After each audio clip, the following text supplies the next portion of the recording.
কত বছরের মায়া ভেঙে যাবে বলে। রাজপথ ভেসে গেছে অচেনা কাজলে, চোখে হঠাৎ করে কাল বৈশাখী, চৈত্রের শেষ বেলা পাতা ওড়ে নাকি। কত বছরের মায়া ভেঙে যাবে বলে।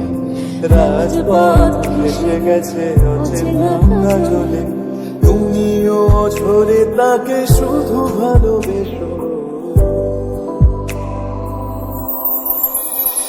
এসো